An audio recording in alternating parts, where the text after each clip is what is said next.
Well, let's continue. Last time I told, just treating labor power as a commodity, it will break down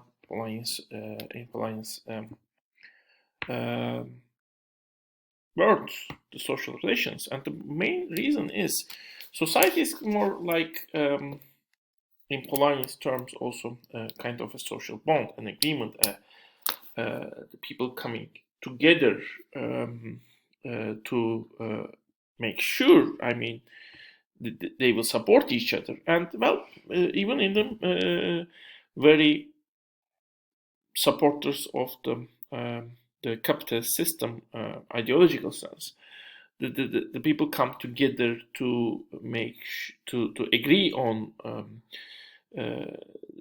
basically each one will be responsible for himself or herself, but socially they will be behind a person if the contract made by that person and other person is broken. So even there, there is kind of, a minimal sense of social obligation is there, but for many people, especially for the people who are only able to sell their labor power to the rest of the to the people who have higher level of wealth, who are able to buy that labor power.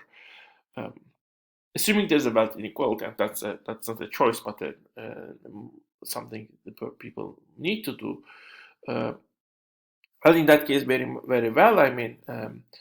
Uh, Being left with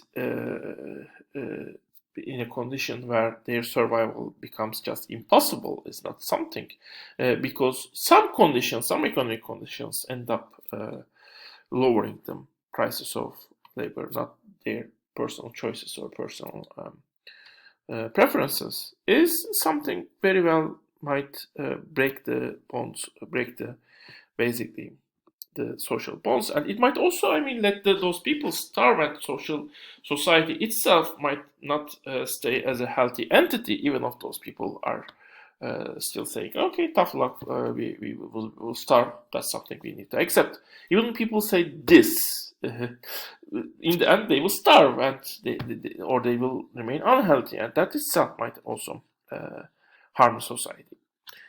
Um, and that might also true for, people might just have to agree to work in unhealthy conditions, but that will decrease the health level of the society. That will decrease the time people are uh, educating their families, building family relations, social relations, so that, certain social morals are set within the family environment or school environment. Uh, so if the money you are taking is low, or if the time you need to work for that money is very long, so that you are not able to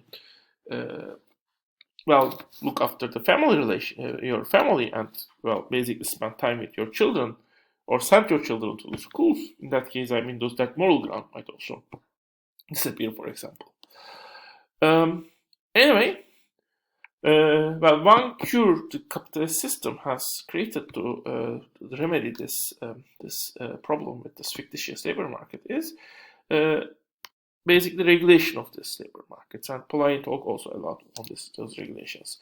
And in case of labor, basically, labor laws were an example of these regulations, and the idea that labor should not be treated as a commodity has come place as this formation of fictitious market has created disastrous results for the labor market. And later, welfare state was built also to provide at least everyone a living standard, independent of the conditions in the labor market, and the conditions of the labor market, as well as the wage level, also have been regulated by the laws. For example, children are not allowed to work in many countries below a certain age, at least. Um, and well, this was basically the Polanyi. Why labor is not regular commodity, and why the market should be regulated is explained by him. Um, and Basically, another interesting aspect on the labor market and its conditions is stated by the post-Keynesian economists, who actually talk on a different aspect of the labor market. I mean, when you pay wages to the workers, actually that gives the worker buying power, and in return, that buying power is used by the workers to buy the products and create demand. In that sense, I mean, when the employers are giving money to their workers collectively, not individual sense, of course. I mean, if I am working in a coffee factory and I get a wage, it doesn't mean I will spend all my wage for buying the coffee. But in the end, workers will buy goods produced by their employers in general sense. Um, of course, if the employers don't give the money to the workers, then they keep the money and they might give the money to the shareholders or banks or landlords, and they might also create demand. But those people, since they have a more higher level of wealth, they are more likely to save the money or spend money for investments. And in the end, investments can only be profitable if there is a demand for consumption, basically, according to this idea. So in that sense, the money workers get will increase demand, and that demand will increase the profit, at least under certain settings, according to post-Keynesians. And in post-Keynesian economics, actually, this relation between the wage share, the amount of money workers get out of production, and the growth rates, especially, is something studied a lot. And basically, they make the research on on whether increasing wage share increases the um, growth rates, or whether the decrease in wage share will increase the growth rates. And unsurprisingly, I mean, when wage share increases, well, not necessarily because demand effect is not existing, but basically, if they don't get enough share from the demand, in that case, I mean, the companies might not be able to invest. Well, in some economies, decrease in wage share increases the growth rates. Those economies are called profit-led economies. And some countries have an economic system where increase in wage share will increase the growth rates. Those countries are called wage-led countries. Countries are basically wage increases, the increase in the wage share in general, not for a specific company, but a general increase in the wage share, will increase the growth rates. Well, this is it. Now we can come to the main part of the lecture. Um, as we have seen previously, I mean, this is something we have already seen in the background part. Labor market is an institution where all this buying and selling activity is hypothetically brought together, and basically, labor demand is basically the overall labor buyers want to buy at each price level. It's not at different price levels. Let's say it's not point. I mean, it's not a actual quantity demanded. Basically, it's rather a relation defined for each price level. So demand is actually defines quantity demanded for every different price level. It's not a single quantity, basically. You should already know this from the microeconomics course. So demand doesn't fall or rise when price changes, which is basically the wage level changes, because demand already defined for each wage level. Demand increases or decreases when demand increases, for example, when quantity of labor demanded increases for each price level. Demand doesn't increase or decrease when price itself rises or falls. Same thing is true for supply. when they two come together, we form the labor market. In the labor market, basically the important variable that is actually taking the role of price is the real wage. Wage can also be defined when we have just the wage, this nominal wage, which is the actual paper money you take. But actually, people are caring for the real wage, the buying power of the wage, for which you need to divide the nominal wage to the overall price level. As long as overall price level is more or less constant, I mean, you can use nominal wage. For example, if you make any research for a country or different provinces of the country, and overall price level, if overall price level in provinces are more or less same, which should not be necessarily the case.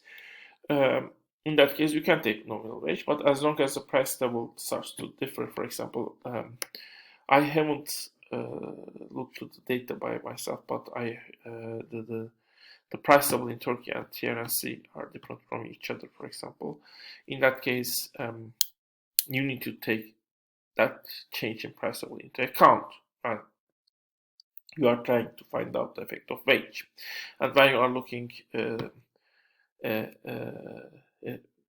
duration at which price level has varied, in that case, of course, you need to take also the price level into account.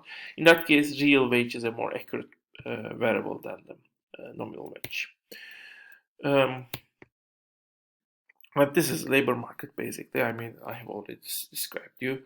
But if there is a excess, this is the case when you have an excess supply. In that case, price will increase, and you will get to a point when you reach to the equilibrium real wage.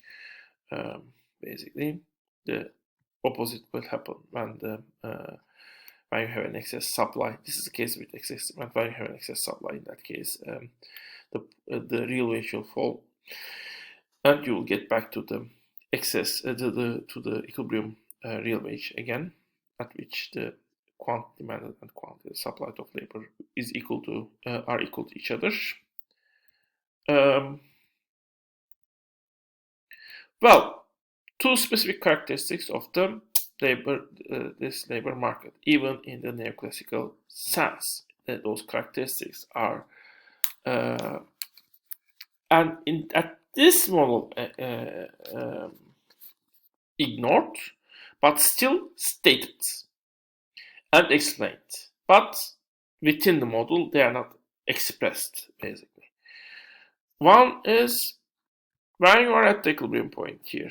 Well, this is called market clearing point. Market clearing means everyone who demands labor power has taken it. Everyone who supplies, who want to sell the labor power, has sold it at this price. In reality, we never have a case where basically everyone who is willing to sell labor power has sold their labor power. Everyone looking for a job has found a job. This is the parallel of it. And everyone who is willing to find a worker has found the worker. Everyone who wants to hire someone has hired someone. That's the parallel case. The reason is explained. Well, first, the characteristics of the people who are looking for a job and who want to get a job might not match. In that case, I mean, the labor market might be separated into different spaces. And some people might want a worker who want to employ in Hakkari, but the worker might want to job in Istanbul. In that case, I mean, you have a separate labor markets. Also, certain type of jobs might have separate labor markets. Certain type of professions might have separate labor markets. That might be one reason, this mismatch. And even in type of economic crisis, for example, you hear, well, we are looking for workers, but we cannot find it, even though people say there's a high unemployment rate. I will talk more on this in the next part. See you in the next part.